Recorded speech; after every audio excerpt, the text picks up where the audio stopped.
National Power Corporation nagsasagawa ng cloud seeding kaugnay sa pagbaba ng level ng tubig sa mga dam.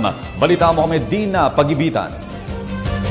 Bagamat hindi nakikitang magkukulang sa supply ng tubig sa Kamaynilaan dahil na rin sa papalapit ng tag-ulan ayon sa Pag-asa na magpapataas na naman ang level ng tubig sa mga dam sa bansa, patuloy pa rin na hinihimok ng National Power Corporation o NAPOCOR ang publiko na magtipid sa tubig. Dahil sa matinding init ng panahon, mabilis na bumaba ang level ng tubig sa mga dam, partikular na ang Angat Dam sa Bulacan na nagsusupply ng mahigit 70% ng tubig sa Kamaynilaan. Kahit mas mataas pa sa minimum operation level na 160 meters ang water level ngayon ng Angat Dam, dapat umanong bumaba pa ito ng tuluyan para sa mas mabilis na water supply sa mga residente.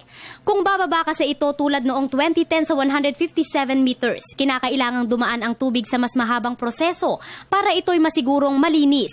Una nang itinigil ang pagsusupply ng tubig ng Angat Dam sa mga irigasyon matapos na bumaba ang water level nito sa minimum operation level na 180 meters.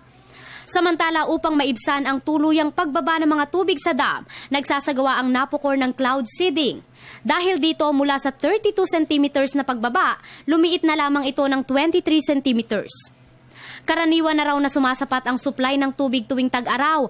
Ngunit dahil naging madalang ang pag-ulan matapos ang pananalasa ng superbagyong Yolanda, bumilis ang pagbaba ng level ng tubig sa mga dam. One rainy season is good enough for the Angat Dam to recover, no? Impound sufficient water for the next. Itong taon na to, kaya tayo kinapos ng tubig dahil after Yolanda, hindi na nag-uulan sa Angat.